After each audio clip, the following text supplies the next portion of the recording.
dunia itu adalah lautan kelalaian, dia akan merasakan di alam kubur itu menjadi lautan penyesalan. Dan yang ketiga yang tidak mungkin lagi diwujudkan oleh orang yang sudah habis jatah usianya adalah dia tidak bisa lagi menambah sedikit amal pun yang dia harus bawa. Sudah sangat sadar di depan mata kurangnya perpekaran, kurangnya amal, maka sedikitnya amal itu sudah tidak bisa ditambah lagi. Pada malam hari ini Allah masih menitipkan ruh itu menempel di jasad ini, dan marilah kita syukuri.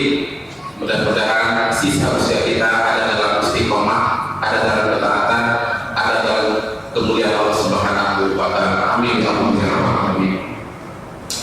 Salawat serta salam semoga senantiasa berlimpah curah kepada Abdullah wa Nabi Muhammad sallallahu alaihi wasallam, juga kepada keluarganya, para sahabat, para tabi'in, tabi'in, para salafus saleh, para qiyadat, para pemimpin, dan kepada kita semua umat.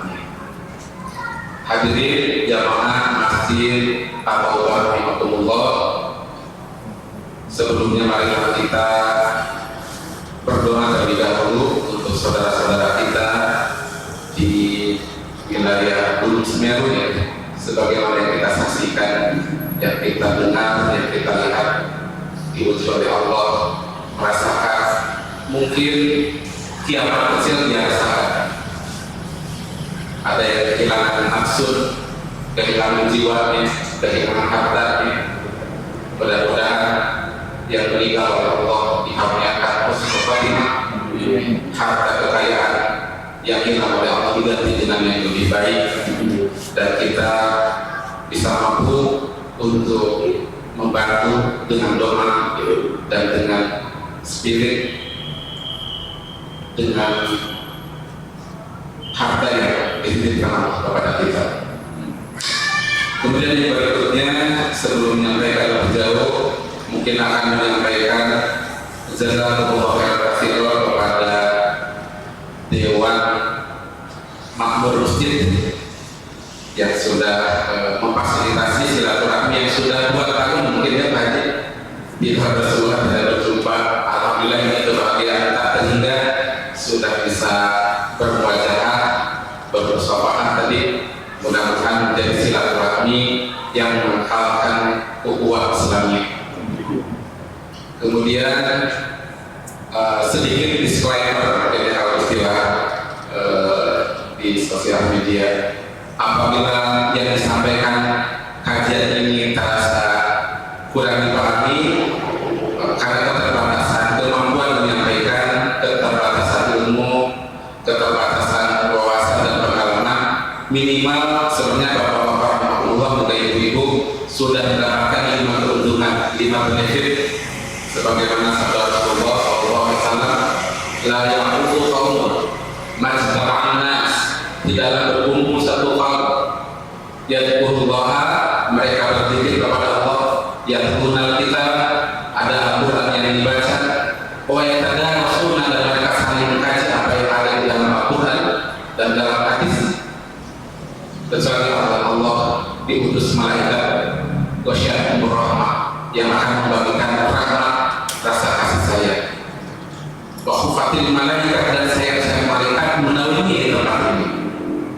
Wa anzal sakinah, dan tentunya rasa tenang, rasa tentram Allah akan berikan pada malam hari ini. Kemudian Allah pun memberikan fasilitas maghfiratud dzunub, akan memberikan fasilitas diampunkannya dosa-dosa dan kesalahan kita dan setiap kaki yang kita lakukan. Kemudian Allah pun akan memberikan yang darajat, ketinggian derajat, karena ini adalah maqam mahmud dan tempat terpuji di sisi Allah Subhanahu wa Ta'ala. Dan tentunya Allah pun akan memberikan kepada kita munjiat, keselamatan dan setiap mara bahaya yang dihadapi oleh kita semua. Bapak Ibu rahmatullah, saya menjanjikan panitia untuk kajian malam hari ini. Kajian apa Pak? Barangkali ada yang sudah baca wasiat dari Rasulullah SAW. wasiat terakhir ini apa kepentingannya untuk kita kaji, untuk kita dalami. Rasulullah adalah sosok manusia teragung yang dihadirkan oleh Allah di dunia ini. Tentunya setiap kaulnya, setiap ucapannya, setiap amaliyahnya menjadi catatan terbaik, menjadi ajaran yang sampai kepada kita hari ini. Di detik-detik hidupnya Rasulullah SAW menyampaikan beberapa pesan, dan tentunya kalau yang namanya pesan terakhir pasti memiliki tingkat kegentingan dan kepentingan yang sangat luar biasa. Apabila Bapak Ibu di akhir hayat di dalam Islam diajarkan untuk memberikan wasiat, ketika nafas sudah terbatas, hanya ada 5 kalimat yang harus diucapkan. Tentunya kita akan memilih kalimat-kalimat apa saja yang akan disampaikan kepada ahli waris atau keluarga yang akan kita tinggalkan. Tentunya bukan kalimat yang sederhana. Bisa jadi kalimat yang kita sampaikan adalah mukhtasar, sebuah kalimat penting, rangkuman dari berbagai pesan yang sangat penting. Lalu apa saja pesan Rasulullah SAW di menjelang detik-detik akhir hidupnya? Mungkin malam hari ini saya akan membahas hanya 2 saja dari apa yang disampaikan Rasulullah SAW, dari mana yang disampaikan. Yang pertama yang disampaikan oleh Rasulullah SAW adalah ayuhan nas, wahai manusia, mau'idukum, aku menjanjikan kepada kalian semua, laisa dunia, bukan kehidupan dunia. Kenapa Rasulullah tidak menjanjikan kehidupan dunia? Kata Ali bin Abi Thalib mengatakan, sesungguhnya dunia itu awalnya bakar. Awal kehidupan dunia itu adalah tamsa. Wa usatuha, dan pertengahan kehidupan dunia itu adalah syakiyun, penderitaan. Perbedaan dari satu penderitaan ke penderitaan yang lain. Bahkan Ibnu Qayyim di dalam kitabnya mengatakan, la tasulu fid dunya, tidak ada hadiah bagi orang yang orientasinya pada kehidupan dunia kecuali al-humum, kegalauan, wal humum, dan kecemasan, wal ahzan, dan kesedihan. Dapat kita rasakan dunia ini hanya perpindahan dari satu masalah ke masalah yang lain, tidak pernah tuntas, tidak pernah selesai. Ketika kita menginginkan sesuatu dan setelah kita memilikinya, tidak tuntas di sana. Hati kita, jiwa kita masih terpenjara dengan nafsu, dengan syahwat untuk menginginkan keinginan yang baik. Perasaan nyicil rumah belum pernah selesai, nyicil mobil belum pernah tuntas. Itulah hakikat kehidupan dunia kata dunia itu. Wa akhiru hada, akhir cerita kehidupan dunia ini adalah fana, kebinasaan. Mungkin ketika di dunia kita merawat kulit ini dengan sedikit care yang bermahal, tetapi kita juga harus menerima ujung dari perjalanan. Kisah hidup kita akan kembali kepada tanah. Inna lillahi wa inna ilaihi raji'un. Berasal dari tanah, kembali kepada kita, berasal dari Allah, kembali kepada Allah.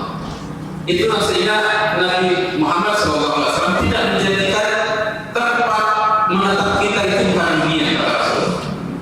Mau itu mulai sampai dunia, aku tidak menjadikan apapun tentang dunia ini, karena dunia ini kata Rasulullah hanya tempat mengembara, bagaikan musafir yang berteduh di bawah pohon pindah dan tidak lama dia akan berangkat. Lalu apa kira-kira yang dijadikan oleh Rasulullah SAW? Bahwa itu pemain indah dalam yang aku janjikan kepada kalian semua, kata Rasulullah, adalah al-haud. Bapak Ibu, ada yang tahu apa itu haud? Aku tidak menjanjikan dunia, kata Rasulullah. Yang aku janjikan adalah haud. Pernah mendengar apa kata haud? Ada yang tahu Pak apa itu haud? Ini dari Rasulullah, Pak. Aku tidak menjadikan dunia, yang aku jadikan adalah haud. Haud itu adalah likulli nabiyyin haud. Setiap nabi itu memiliki haud, memiliki telaga, memiliki danau, memiliki, kalau bahasa Balenda apa ya? Situ. Tetapi jangan dipersepsikan dengan situ sifat guna. Sangat jauh sekali. Di mana ini letak haud? Letak haud ini nanti kita akan bertemu dengan Rasulullah di telaga haud ini setelah kita melewati beberapa fase perjalanan akhirat. Setelah ba'ats dibangkitkan, kemudian kita mahsyar dikumpulkan di padang yang luas, kemudian kita akan dihisab, diberikan catatan amal baik dan buruk, kemudian mizan, dan setelah mizan baru kita akan ketemu dengan haud. Seberapa penting haud?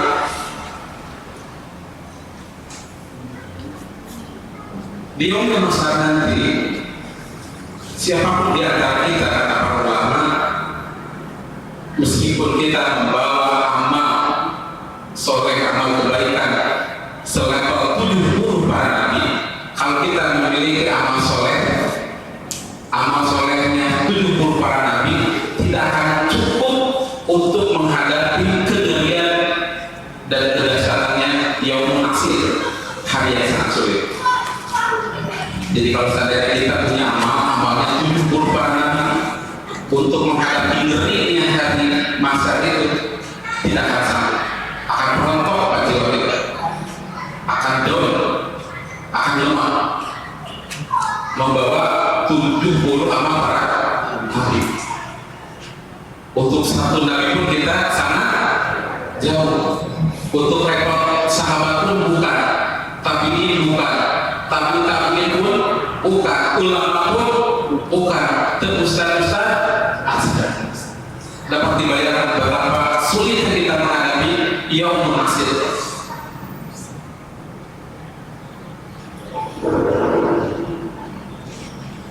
Terlebih cuaca di sana bukan hanya ekstrim, super ekstrim. Masa itu nanti kita, meskipun kita meninggal di sini, tetapi kita akan dibangkitkan nanti di Syam. Meskipun kita meninggal di sini, pada masa itu adanya di negeri Syam. Negeri Syam itu wilayah Palestina, Suriah, Lebanon, Yordania. Alhamdulillah atas izin Allah, saya ditakdirkan 4 bulan yang lalu berkunjung ke daerah sana. Coba merenung, merasakan atmosfer di sinilah nanti akan dibangkitkan. Sulit dibayangkan padang pasir yang berapi itu pasirnya nanti kemudian matahari yang sangat dekat, betapa sangat susah pada saat itu. Sehingga 70 amal para nabi itu tidak akan cukup. Sementara amal kita betapa sangat sedikit.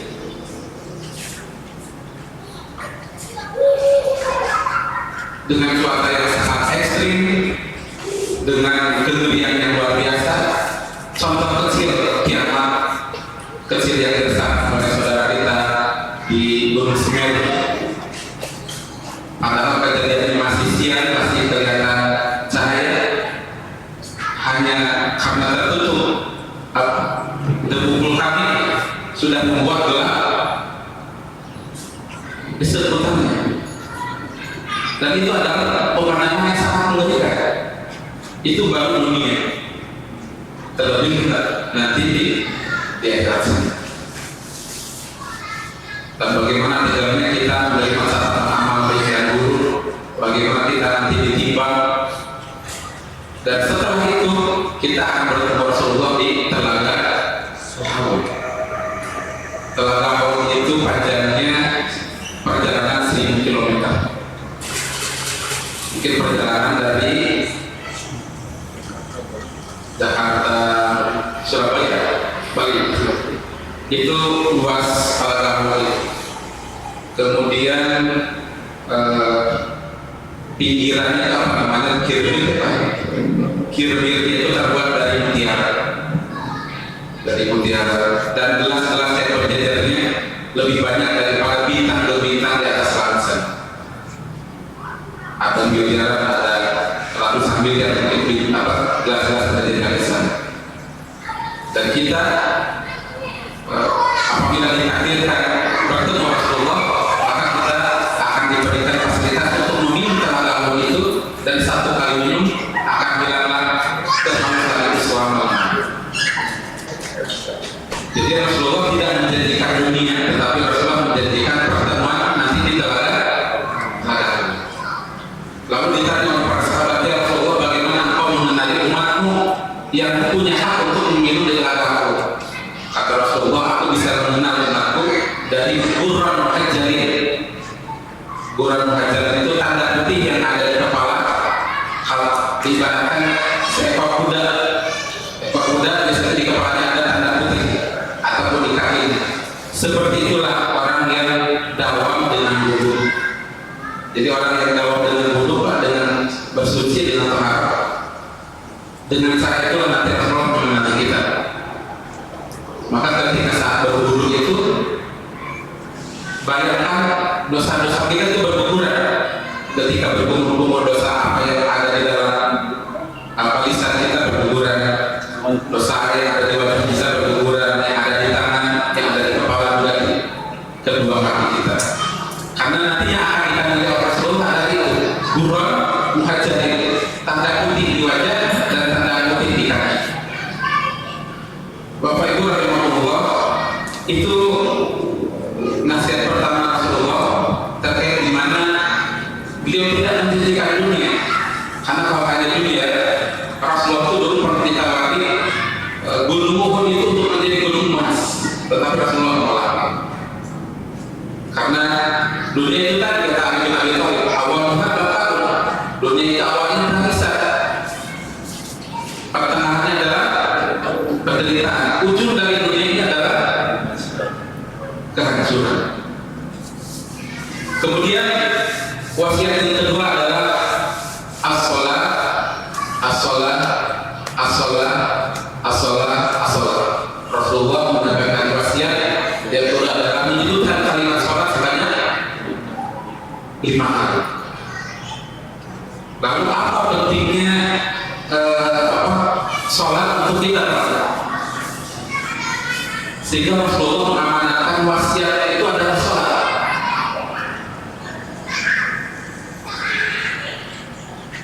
Ternyata rahasianya sholat bagi orang beriman adalah ladatul hayat, sumber kenikmatan hidup, masdar istiqrar, sumber ketentraman hidup itu ada dalam sholat.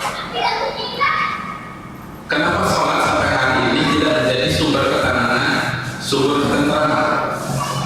Para ulama menyampaikan bisa jadi kaum muslimin masih memiliki mindset yang salah tentang sholat. Bisa saja kita berhenti kalau sholat itu, adalah kewajiban. Memang sholat itu kewajiban, tapi kalau berhenti di kewajiban, memang itu faktor yang kita lemah memaknainya. Karena ciri kewajiban itu adalah biasanya menjadi apa Pak? Menjadi beban. Kalau Bapak Ibu memikul beban, apa yang ingin segera dilakukan Pak kalau memikul beban? Tinggal dilepas. Kalau sudah dilepas, bagaimana perasaannya? Nah, apabila Bapak pernah merasakan suatu saat di mana kalau sudah melaksanakan sholat, alhamdulillah sudah sholat, terasa sudah ringan. Nah, itu masih menjadikan sholat itu sebagai beban. Padahal sholat itu harusnya menjadi masdar istiqrar, sumber kenikmatan. Rasulullah itu mengambil Bilal, dia Bilal aktifkan sholat. Bilal tenteramkan jiwa kita semua dengan sholat. Sholat itu harus menjadi sumber ketenangan. Selama sholat itu mindsetnya sebagai beban, maka apabila kita tidak akan merasakan nikmatnya kehadiran Allah dalam sholat-sholat kita. Apabila sholat itu hanya sekadar menggugurkan kewajiban, maka kita akan sesegera mungkin ingin cepat-cepat menyelesaikan. Agaknya ini cepat selesai. Apabila kita merasakan sholat itu ingin cepat selesai, berarti kita masih menjadikan sholat itu menjadi beban. Padahal ini luar biasa ya Pak. Dalam kitab tafsir ma ra'aitu ahada, tidaklah aku melihat seseorang fi hayati dalam kehidupannya aqam sholat, dan dia mendirikan sholat yang bagaimana biwaktiha, yang menjaga waktunya, wa khusyu'iha, dan menjaga kekhusyuannya, wa adabiha, dan menjaga adab adabnya. Jadi kata awal, tidaklah aku melihat dalam kehidupan seseorang yang mampu menjaga sholat itu dari sisi kualitas waktunya, kualitas kekhusyuannya, adab dan sopan santunnya. Ini ada yang luar biasa nih Pak. Illa sholat umur, kecuali oleh Allah akan dibereskan seluruh urusannya. Jadi apabila sholat kita sholat yang mampu menjaga adabnya, menjaga waktunya, menjaga kekhusyuannya, maka sholat umur, semua urusan itu oleh Allah akan diselesaikan. Wabah, roh, sodor, dan Allah akan lapangkan dadanya. Watasah rizqah, dan Allah akan permudah rezeki. Dari mana ini? Ini dari Al-Quran. Dari Al-Quran surat Toha ayat 132. Allah Subhanahu wa taala berfirman, "A'udzubillahi minasyaitonir rajim, wa'mur ahlaka bis-shalah." Perintahkanlah keluargamu untuk salat. Wastabir 'alaiha, dan bersabarlah dalam mengerjakan salat itu. Lalu apa? Kata Allah, la nas'aluka rizqan. Sesungguhnya dengan melaksanakan salat itu tidak membuat rezeki kita berkurang. Bahkan kata Allah, nahnu narzuquka, aku yang akan menjamin rezeki itu semua. Di mindset kita sholat itu biasanya sering kita ingat itu karena aktivitas dunia, ingatan kita kepada dunia, bahkan rezeki yang kita minta dalam sholat setelah sholat juga dan minta dunia. Padahal kata Allah, nahnu narzuquka, jangan mikir dunia, kata Allah. Nahnu narzuquka, dunia itu sudah selesai, sudah aku siapkan rezeki. Tetapi faktanya setiap kita sholat, ingatan tentang begini senantiasa mendominasi. Karena firman Allah ini belum terinternalisasi. Pada Allah mengatakan, nahnu narzuquka, ketika sholat jangan ingat dunia. Karena rezeki itu sudah selesai, sudah aku siapkan. Makanya ketika sholat, para ulama mendefinisikan sholat itu adalah aqwalun wa af'alun makhsusah, ucapan, pekerjaan yang khusus, bi'al-fadil khususah, tuftah di takbir, dibuka dengan takbir. Di dalam sholat itu ada dua takbir, ada takbiratul ihram, ada takbiratul intiqal. Yang bapak-bapak dan ibu-ibu tahu apa arti takbiratul ihram? Dari sholat yang sudah kita laksanakan selemah ini, barangkali pernah mendengar kata takbiratul ihram? Apa arti takbiratul ihram?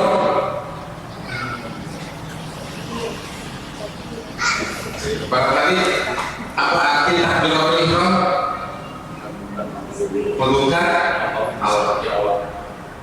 Bagian sudah melaksanakan ibadah haji atau umrah, ada yang namanya ada namanya ihram, pakaian ihram. Kalau sudah pakai pakaian ihram, maka turunlah larangan. Larangan apa saja? Wala jidala, tidak boleh bertengkar. Wala kusuko, tidak boleh berkata kotor. Tidak, banyak larangan. kan sudah memakai ihram. Takbiratul ihram artinya setelah kita bertakbir diharamkan kita melakukan apapun, ingatan apapun di luar sholat. Takbiratul ihram itu kata Ibnu Qayyim rahimahullah, kenapa Allah itu membuka sholat dengan takbir? Dan takbir itu kalimatnya Allahu Akbar, Allah yang Maha Besar. Maka itu harus memutus seluruh ingatan kita tentang dunia, harus memutus seluruh ingatan kita tentang urusan-urusan kita dalam sholat. Karena akbar artinya tidak ada lagi yang paling besar, yang paling hebat, yang paling agung dari Allah Subhanahu wa Ta'ala. Umpamanya Pak, seandainya di pinggir saya ini adalah Ustaz Abu Somad, di sini adalah saya. Kira-kira Bapak akan lebih perhatian ke saya Pak? Ustaz Abu Somad lah. Ustaz Abu Somad. Pertama, dia berilmu besar, kemudian juga ilmunya luas. Wah, banyak hal selesai. Dengan Ustaz Abu Somad saya cukup untuk mengalihkan bapak-bapak itu dan memperhatikan saya. Pasti akan memperhatikan Ustaz Abu Somad. Dunia di dalam hadis Ibnu Majah dikatakan tidak lebih berharga dari satu lembar sayap seekornya. Hadisnya sahih. Hadisnya sahih. Sahih itu artinya adalah valid, benar, otentik. Dunia ini tidak lebih besar nilainya, kedudukannya daripada satu ekor sayapnya. Seandainya dunia itu lebih berharga dari satu sayap ekornya, orang-orang yang berfikir kepada Allah tidak mengizinkan untuk minum satu teguk pun air yang ada di dunia. Nah, takbiratul ihram itu adalah syarat di mana kita harus segera memutuskan tidak boleh ada lagi urusan-urusan di luar sholat, urusan-urusan dunia itu masuk ke dalam sholat. Maka pantas kalau sholat itu tidak menghasilkan nyurisal. Nyurisal itu keuntungan yang baru. Nanti saya terangkan apa saja itu keuntungan yang baru. Maka pantas saja kalau sholat itu tidak tanha al-fahsya'i wal munkar. Karena sholat itu hakikatnya harus mampu itu. Ada orang yang sholat tetapi masih korupsi. Ada sholat tapi masih berdosa. Ada sholat tapi masih senang beribadah. Banyak sholat tapi masih banyak kemaksiatan. Karena sholatnya itu tidak mampu menjadi energi yang kuat untuk mencegah kejahatan. Sudah lampu saya di jeda dulu ya. Kita jeda dulu, nanti kita lanjut sampai jam 8. Kita tutup dulu. Aku kalau ada Assalamualaikum warahmatullahi wabarakatuh. Bismillahirrahmanirrahim. Assalamualaikum warahmatullahi wabarakatuh. Waalaikumsalam warahmatullahi wabarakatuh. Lanjutkan.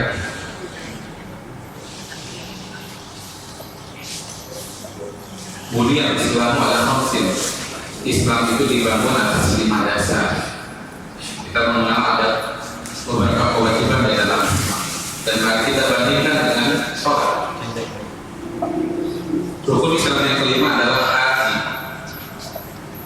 Haji itu meskipun wajib bisa gugur kalau kita itu tidak mampu. Kemudian zakat itu wajib. Zakat itu bisa gugur kalau seandainya memang kita adalah mustahik, tidak menyampaikan nisab dan haulnya itu tidak sampai.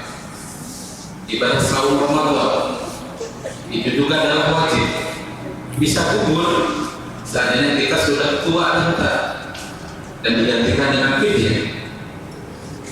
Sementara sholat tidak ada satu pun yang menjadi ilat untuk menggugurkan. sholat. Apabila sholat tidak bisa dilaksanakan dalam keadaan berdiri, kita laksanakan dalam posisi duduk. Duduk tidak bisa, berbaring itu tidak bisa digerakkan, cukup dengan isyarat itu tidak bisa, tidak ada penghubung sholat. Itulah pentingnya di mana Rasulullah SAW mewasiatkan agar sholat itu menjadi bagian yang sangat penting dalam hidup kita, karena sholat adalah masdarul istiqomah, sumber ketenangan, sumber ketentraman. Karena dunia ini didesain oleh Allah adalah umum wal umum. Karena dunia ini didesain oleh Allah penuh dengan kegelisahan dan kecemasan. Diakui atau tidak, itulah hakikat dunia. Mengapa Allah mendesain dunia ini umum dan umum, wahzan, penuh kegelisahan, penuh kegalauan, penuh kecemasan dan penuh kesedihan, agar kita membutuhkan sholat, agar kita membutuhkan sholat. Karena sholat adalah sumber ketenangan, sumber ketenangan. Ibnu Taimiyah dalam nasihatnya, tidak ada lagi manusia yang paling rugi di dunia ini kecuali seorang muslim yang pernah dihadirkan di punggung dunia ini tetapi tidak pernah merasakan yang paling manis di dunia ini. Mungkin kita sudah menikmati berbagai macam kuliner kota Bandung ataupun mancanegara. Kita sudah lihat keindahan Pulau Bali, Pangandaran, kata ilmiah, sungguh kasihan orang yang belum pernah merasakan nikmatnya yang termanis di dunia ini. Dan yang termanis di dunia ini bukan makanan, bukan pemandangan yang indah, tapi menjadi yang termanis di dunia ini adalah orang yang Allah tentukan rasa cinta sehingga menghasilkan sholat yang berkhusyuk. Kapan kita terakhir sholat dalam keadaan khusyuk dan menangis di hadapan Allah Subhanahu wa Ta'ala? Seandainya itu jawabannya adalah tahun yang lalu atau beberapa tahun yang lalu, kita akan merasakan itu adalah siksaan yang nyata yang Allah berikan kepada kita. Siksaan yang nyata itu manakala Allah tidak mengizinkan hati ini mi'raj, tunduk, dan salah satu ciri daripada sholat itu adalah tadallul, penuh kehinaan, al-khudu, menzerokan, menolkan diri kita, menghindarkan diri kita ke dalam Allah Subhanahu wa Ta'ala. Di saat itulah Allah akan menurunkan sumber-sumber ketenangan dan sumber-sumber kebahagiaan. Jadi kekayaan seorang muslim itu bukan rumahnya, bukan karirnya, bukan pekerjaannya, bukan bisnisnya. Kekayaan seorang muslim itu adalah sholat yang nikmat, sholat yang khusyuk. Karena itu tidak akan terjadi. Tadi kaum muslimin rahimahumullah, mengapa Allah mewasiatkan sholat? Ternyata sholat itu kata Rasulullah yang bihallahu wa khata'ih. Karena sholat itu akan mencuci bersih segala dosa dan modal maksiat dan kesalahan. Makanya di dalam doa kita setelah kita Allahu Akbar, bagi yang biasa dengan doa kita ini, Allahumma ba'id baini khotoyaya kama ba'adta baina masjidi wal masjid. Ya Allah, jauhkanlah aku dengan dosaku sejauh antara timur dan barat. Coba perhatikan Pak, itu redaksi luar biasa. Ya Allah, jauhkanlah aku dari kesalahan, dengan dosa dan maksiat sejauh antara timur dan barat. Timur dan barat itu tidak akan pernah ketemu. Di paragraf yang berikutnya, apalagi Allahumma, nah ini min khotoyaya kama yanqasu ila nas. Ya Allah, bersihkanlah khotoyaya, kesalahan-kesalahanku seperti kau mencuci pakaian putih.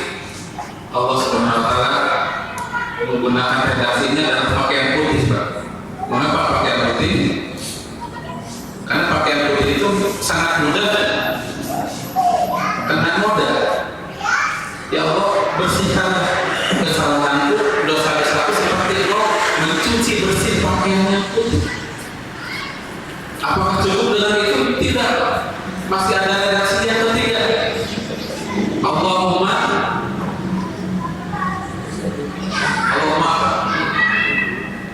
Allahumma iksirli min khotoyaya. Ya Allah, cuci bersihkanlah dosa-dosaku bilmai dengan air, wasalji dengan salju, wal maradi dengan wasalji, salju, wal maradi, air es, air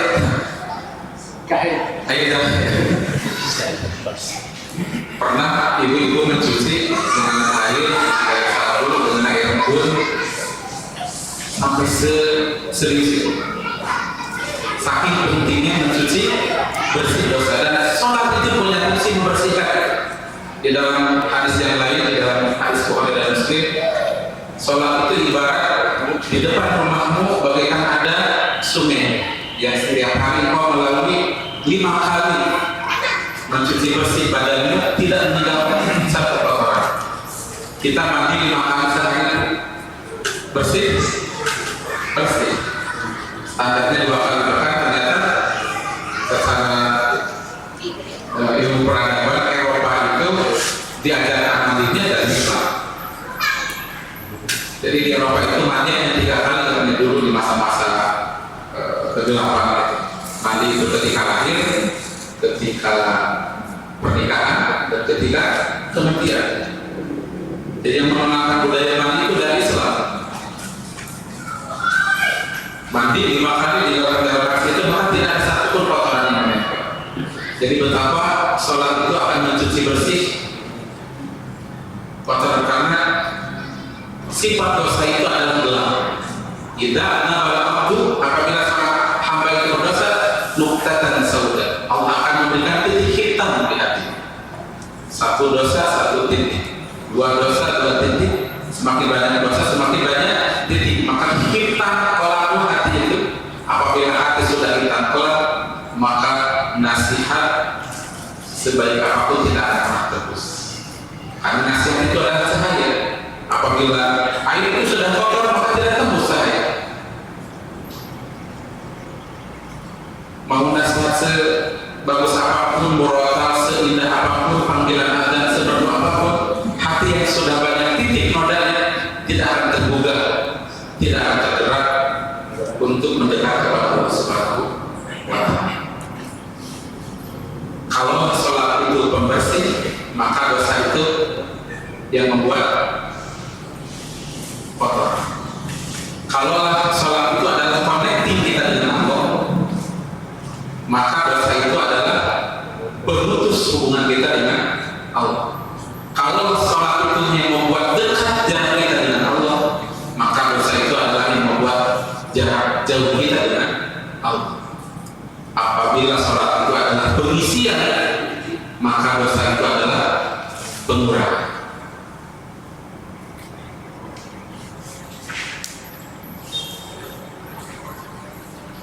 Apabila sholat itu adalah connecting dengan Allah, maka dosa itu adalah pemutus hubungan dengan Allah. Di beberapa kajian yang lalu saya sering ilustrasikan seperti apa sih ilustrasinya connecting. Kalau sholat itu adalah menyambungkan kita dengan yang Maha Rahman, yang Maha Rahim, yang Maha Gagah, yang pemilik segala urusan. Apabila hati ini tidak tersambung dengan Allah, maka hati ini bercahaya. Tapi apabila dosa itu adalah membuat kita tidak tersambung dengan Allah, maka kita tertutup. Seperti halnya televisi di rumah Bapak Ibu semua, apabila tidak tersambung dengan arus listriknya, sebesar apapun itu televisi tidak akan menampilkan gambar. Sebagus apapun penyejuk udara AC, kalau tidak tersambung dengan arus, tidak akan memberikan kesejukan apa. Rumusnya sholat itu adalah tanha anil fahsya'i wal munkar. Kenapa ini tidak terjadi? Apakah ada yang salah?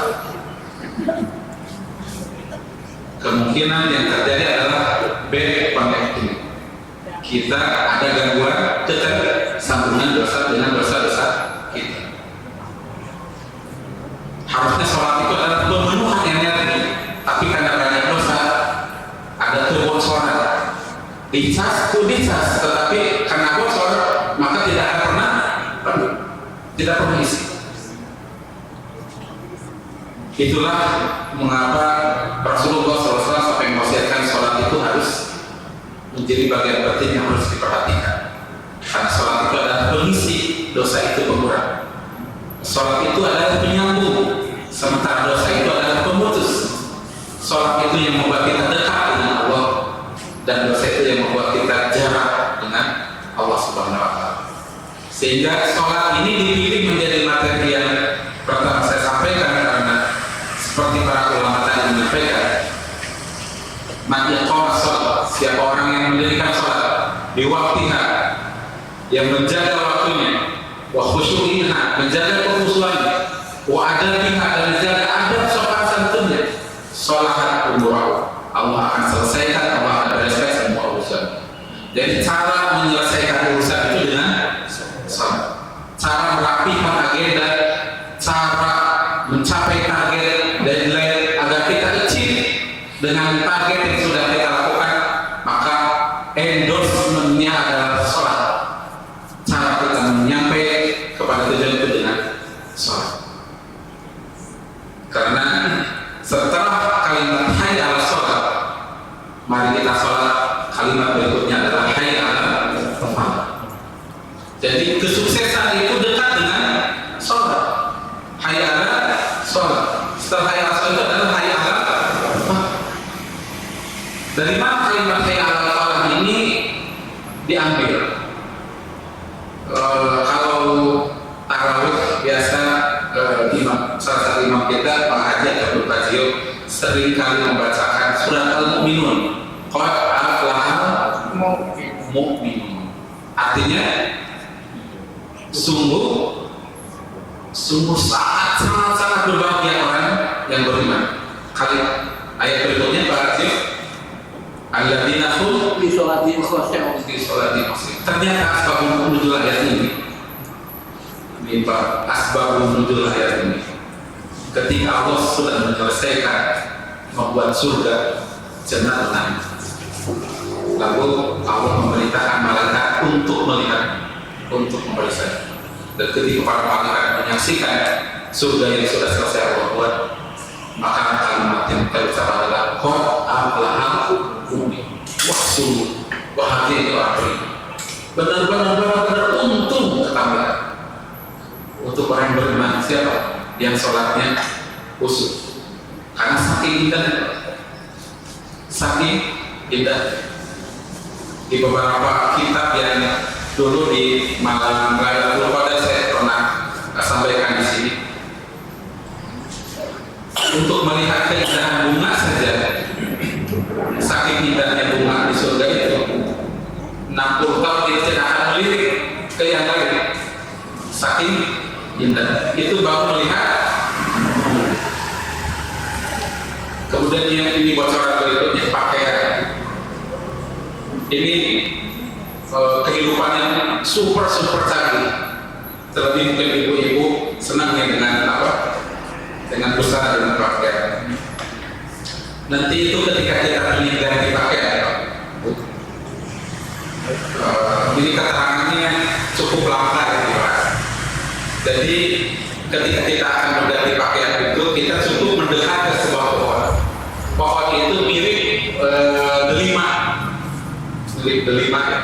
Dari buah itu nanti akan keluar 70 jenis baju berbagai warna dan kesukaan yang kita sukai.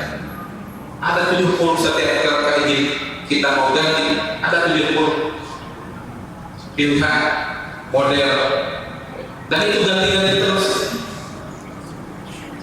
Jadi sekali kita ingin ganti itu di hadapan 70 Pak,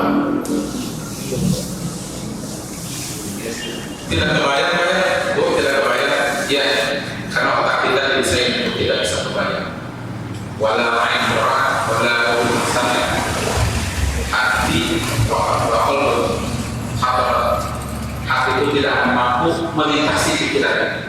Memang terbatas. Di sana adalah iman yang harus melihat. Buat kita menit lagi ya.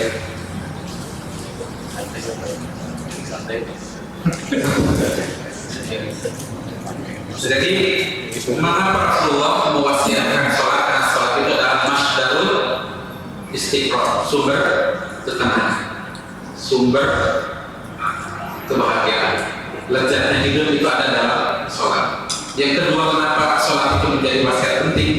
Karena sholat itu adalah yang bimawwahul khataya, akan mencuci bersih dosa. Yang kedua dan yang ketiga,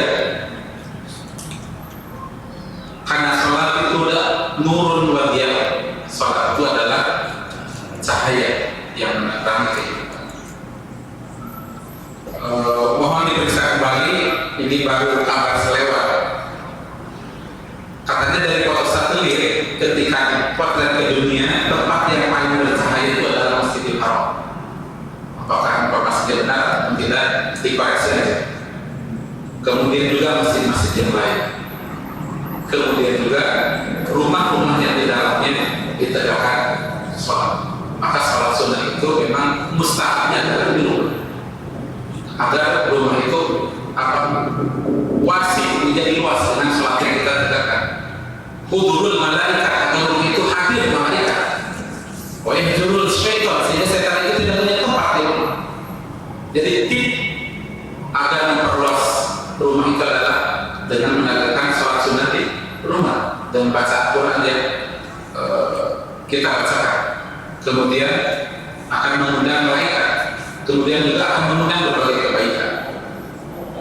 Karena sholat itu adalah nur wadiyah, akan membuat suasana rumah menjadi tenang, suasana rumah menjadi tenang dan menjadi hidup. Sekitar 5 hari yang lalu saya jalan-jalan ke Santira, Pangandaran, bahwa staf dan karyawan itu kan ada di air itu melewati gua ya. Ada yang pernah sampai Santira, kayak bukan Situman, kayaknya atasnya Situman ke Santira. Itu ada gua sekitar 100 meter, jadi air masuk ke dalam. Itu gelapnya luar biasa. Gelapnya luar biasa. Dalam kondisi pakai ban, air masuk ke dalam gua. Saya langsung bayangkan kayak gini alam gua. Hanya beberapa tidak menit itu, mungkin tidak 1 menit lah, itu sudah mampu merontokkan betapa gelap itu tidak nyaman. Nah, sholat itu apabila kita connecting dengan Allah, Allah itu adalah an-nur yang memberikan cahaya dan penerangan, maka kita akan mampu membedakan mana jalan yang berlubang, mana jalan yang lurus, mana jalan yang akan membawa kita selamat, mana jalan yang menyimpang. Karena sholat itu memberikan nur, cahaya. Tetapi apabila dosa yang lebih dominan dalam hati kita, pekatlah hati kita, maka kita tidak mampu membedakan mana halal, mana haram, mana jalan yang selamat, mana jalan yang mencelakakan. Maka orang yang mempunyai nur dari sholat itu, dia mampu memiliki kurva al-farqu bainal haq wal batil, di mana kita hadir sudah di penghujung jalan. Salah satu ciri penghujung jalan adalah sulit membedakan antara halal dan haram. Cara membedakannya mah istiqomah, tanya jawab ke dalam hati. Kalau hati resah itu dosa. Kalau hati itu nyaman, ringan, halal. Karena meminta fatwa yang terbaik itu adalah, dan hati yang disinari oleh nur dari sholat itu akan mampu membedakan mana halal, mana haram. Jangan sampai terjadi nanti di yaumil qiyamah itu ada orang yang membawa amalan banyak, amalnya itu banyak sekali sampai seperti gunung cahaya, seperti gunung cahaya. Dan dari amal itu oleh Allah diperlihatkan balasan-balasan yang indah, balasan-balasan yang membuat dia akan bahagia senang selama-lamanya. Tetapi apakah daya ternyata dia punya satu dosa di mana dosanya itu cukup untuk menghabiskan amal-amalnya tersebut. Padahal amalnya itu banyak, bagaikan burung cahaya. Dia itu ada satu dosa di mana dosanya itu dia dilakukan sendirian tanpa dilihat oleh orang lain. Jadi ada satu dosa yang menghabiskan amal di mana dosa itu dilakukan sendirian di tengah malam tanpa dilihat oleh orang lain. Kok bisa ya? Ini hadis ini oleh Rasulullah disampaikan 1400 tahun yang lalu. Yang corak sosialnya bukan seperti kita, yang kemajuan teknologinya belum seperti hari ini. Mungkin kalau disampaikan hari ini ada relevansi karena orang hari ini bisa berdosa cukup sendirian di tengah malam tanpa dilihat oleh orang. Di suatu pagi ada yang menutup pintu, saat pintar kalau kesebutan mau konsultasi. Dia adalah kepala sekolah di daerah sini. Dari razia apa yang dilakukan, ditemukan beberapa video yang di mana video itu persis seperti yang sedang viral, yang di bandara Yogyakarta. Hal itu mungkin masih mendingan, Pak. Ini ada 20 video dalam keadaan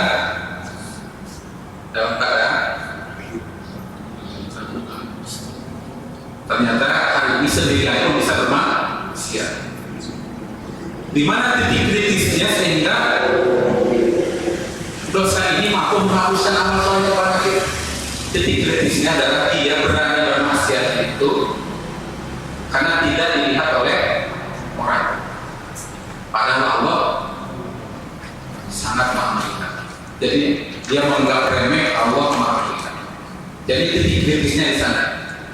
Dilihat orang dia malu, tetapi dilihat oleh Allah dia tidak malu. Nah, segala dan stigma apabila pernah melakukan satu dosa di mana kita melakukan sendirian, malu kalau melihat oleh orang lain, tidak malu dipandang oleh Allah Subhanahu wa Ta'ala. Di mana dosa itu akan menghabiskan amal-amal kita yang mana setelah Allah perlihatkan balasannya yang akan didapatkan. Memang ngeri, Pak. Seorang pesepak bola memasukkan gol, kemudian selebrasi kan namanya apa? Gembira. Ternyata dianulir oleh wasit. Kan menjadi tidak. Seseorang ketika ada pesta elektoral pilkada, selebrasi sujud syukur menang, ternyata kalah. Terjadi gimana?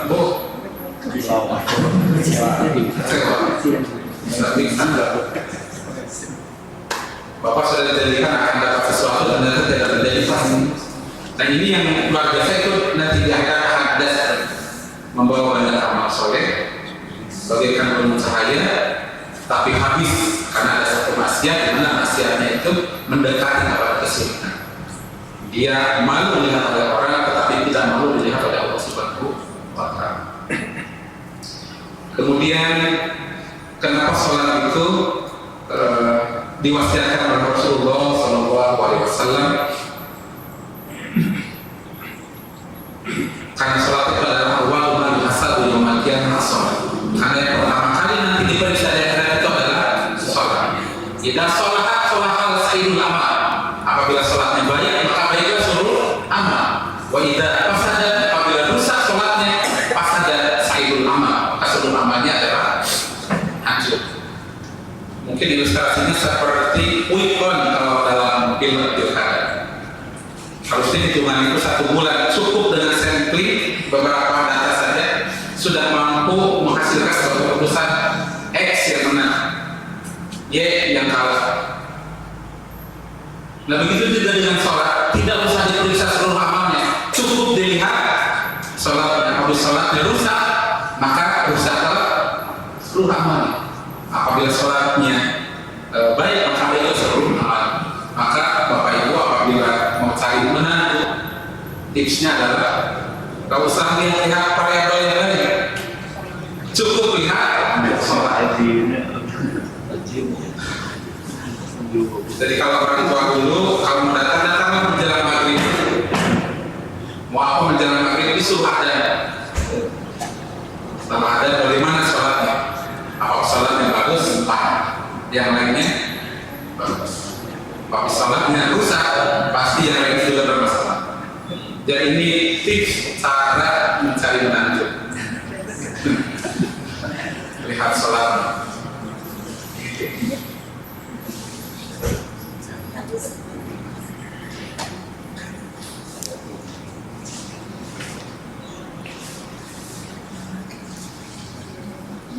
Dari mana sumber dalilnya ini Bu? Luar biasa nih, bisa ini. Kenapa untuk mencari menantu yang dipertimbangkan itu adalah aspek spiritualitasnya, aspek kalau spiritualitasnya bagus, nanti personalnya bagus. Ini bisa diperhatikan. La tujadu, tidak akan didapatkan imro'atan, seorang istri, seorang perempuan mata meninggal mati binatu karena kelaparan, maka jauh fakir karena punya suami yang miskin. Jadi tidak pernah ada sebuah fakta dan data di mana seorang istri itu meninggal karena faktor miskinnya suami, karena lapar. Lakin munata imra'atan mata, tetapi betapa banyak yang terjadi istri itu meninggal minal qahri wa jidi ma'azawji ghanim pasif, padahal di sampingnya memiliki suami yang kaya, tetapi secara kayanya adalah pasif. Pasif itu apa? Bengkok ya, yang tidak memiliki standar moral. Betul nggak Pak? Kita tidak pernah menemukan seorang istri yang meninggal karena kelaparan karena suaminya miskin. Tetapi pernah kita dengar berita seorang istri itu meninggal padahal suaminya kaya. Kan terjadi itu Pak? Terjadi nggak Pak? Terjadi.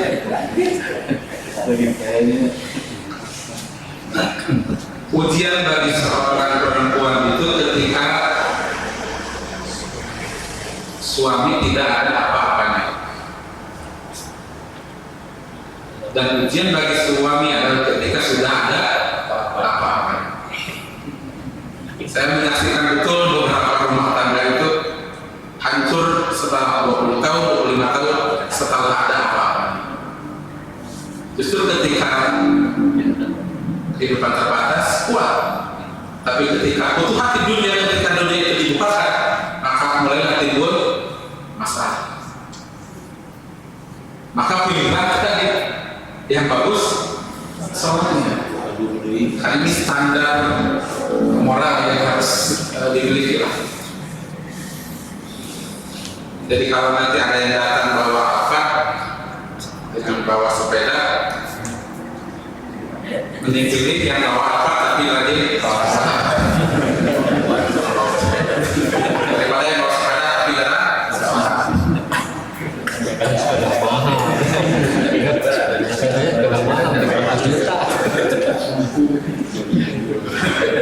Alfat yang berarti faktornya adalah sholat. Firman Alfat, rajin sholat, cocok senang. Terperlu iman, terperlu musyawarah, setuju lah. Iya. Tapi kalau terbalik, dua pas bayar. ternyata apanya kayak ngalain apa?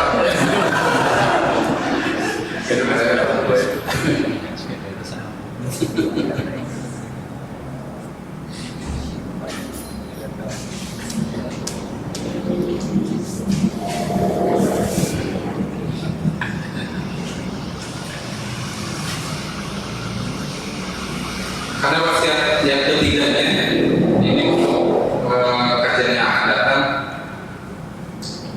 wasiat Rasulullah adalah ittaqullah fin nisa, hati-hatilah terhadap perempuan. Ittaqullah fin nisa, hati-hatilah terhadap perempuan. Usikum bin nisa, aku wasiatkan dengan perempuan. Tetapi akan kita bahas di pekan ini kajian yang akan datang. Sementara nanti kita saja dulu yang saya sampaikan, mudah-mudahan ada manfaatnya. Ada sebagai apapun yang kalah. Assalamualaikum warahmatullahi wabarakatuh. Waalaikumsalam warahmatullahi wabarakatuh.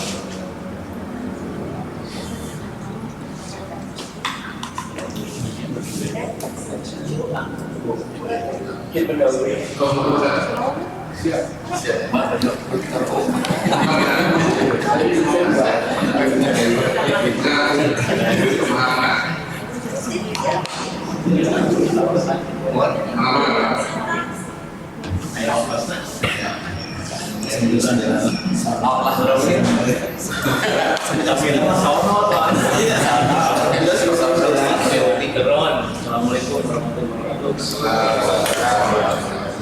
Alhamdulillah nih Pak Ustadz bisa dengar lagi suara Ustadz Jalan yang lagi ini. Alhamdulillah ini pesertanya jadi agak banyak sekarang.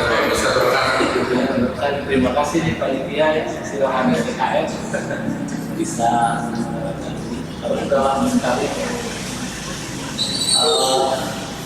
Paling tadi ya bisa dicampur ya. Yang menarik dari saya menggelitik ini ya.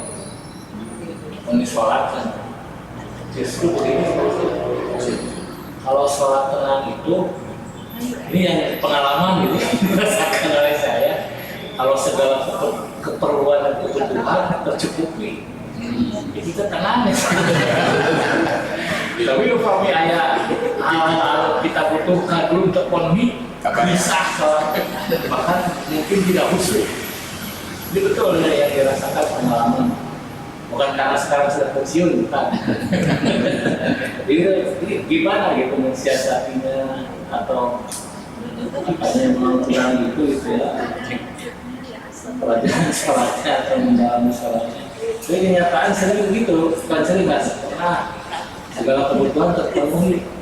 Yang saya disampaikan tenang gitu, sholat tenang. Tapi tidak ada yang ngejar-ngejar online. Cuma gitu masa kurang.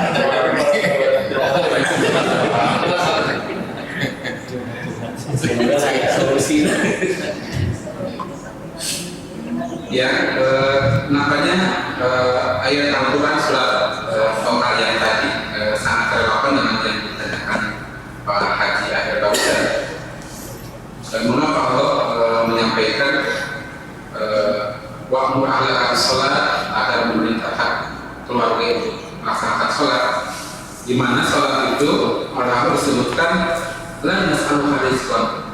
Dengan melaksanakan sholat itu tidak membuat rezeki kita menjadi kurang, karena kita mindsetnya menganggap sholat itu yaitu kewajiban, kemudian juga ada waktu yang terkurangi, gitu. Ada urusan yang sedang genting, sehingga kalau melaksanakan sholat terasa itu menjadi beberapa aktivitas, sehingga ayat berikutnya nahnu narzuqukum sebenarnya mindset yang harus ditanamkan. Kata Allah, untuk urusan semua itu aku yang sudah membereskan. Rezeki itu sudah aku siapkan, sudah selesai sampai. Ini masalah mindset saja. Kita tuh menghadap Allah,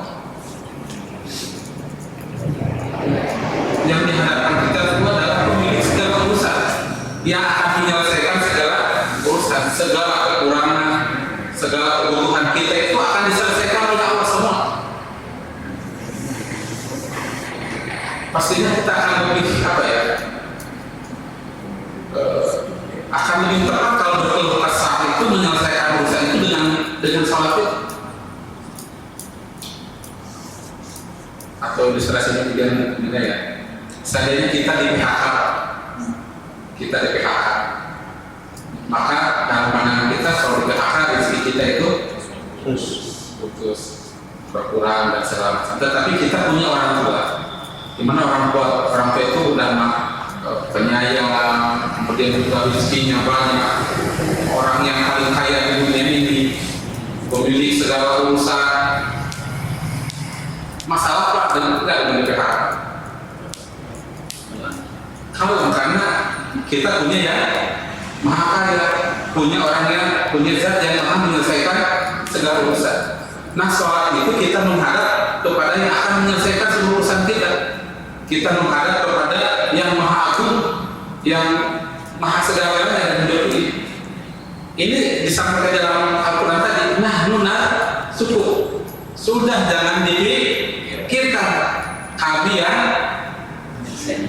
menyelesaikan memberikan hadis. Karena mindset ini belum terinternalisasi, tetapi ketika sholat itu masih mengingat banyak urusan. Tetapi memang secara manusia ini seperti itu. Salah satu tupoksi setan itu ketika sholat uzkur hada, ingat yang ini. Ya, karena kata Imam Al-Ghazali, semakin pohon itu bercabang, semakin banyak burung yang hinggap di dahan. Semakin banyak lintasan pikiran, semakin banyak pikiran kita ketika sholat. Bahkan menurut saya itu setiap hari kita memproduksi 50.000 lintasan pikiran. Maka pantas kalau ketika sholat banyak. Sehingga Allah menyebutkan di dalam surat Al-Muzammil itu watabatal ilaihi tabtila. Watabatal itu batal sudah menjadi bahasa Indonesia. Watabatal ilaihi tabtila. Kamu sudah menghadap Allah dalam surat Al-Muzammil. Watabatal ilaihi tabtila, maka putuskan seluruh ingatan. Hanya fokus kepada Allah Subhanahu wa Ta'ala. Itu pernyataan Allah. Jadi kalau wajah wajhian dari pakal samawati wal ardh. Apalagi kalau yang biasa dipakai wajah itu lebih kondusif lagi sebenarnya. Wajah aku hadapkan wajhian kepada wajah yang menciptakan langit dan bumi. Itu luar biasa. Makanya pernyataan Allah dalam Al-Jami wa tabatal ilaihi tabtila, minta diputuskan seluruh ingatan-ingatan di luar sholat. Tetapi kalau tadi kondisinya justru kalau lagi terpenuhi kita tenang, kalau sedang kurang jadi kalau itu manusiawi sekali. Tetapi kan disampaikan sejatinya seorang muslim itu kebahagiaannya bukan ketika lebih dan kurang. Sangat kasihan apabila kebahagiaan kita sangat dipengaruhi oleh cuaca ekonominya. Ketika kurang kita mau sholat, ketika cukup kita mau sholat. Terlalu transaksional. Makanya di dalam Islam nada itu makruh. Nada itu makruh, tidak dianjurkan. Karena itu terlalu transaksional. Ya Allah, kalau seandainya keterima nih kerjaan anak saya mau membeli sepak kambing. Nah itu makruh Pak hukumnya. Mau keterima atau tidak, posisi hati itu tetap menerima. Apa dalilnya dalam surah Al-Hadid? Wala tafrahu bima atakum. Jangan engkau bergembira hati karena engkau mendapatkan. Wala tasaw amma fatakum, dan engkau menjadi kecewa, menjadi sedih karena tidak mendapatkan. Nah itu dimensi hati yang masih normalnya manusia lebih baik. Tapi kalau kita mau miraj, mau naik kelas dengan sholat itu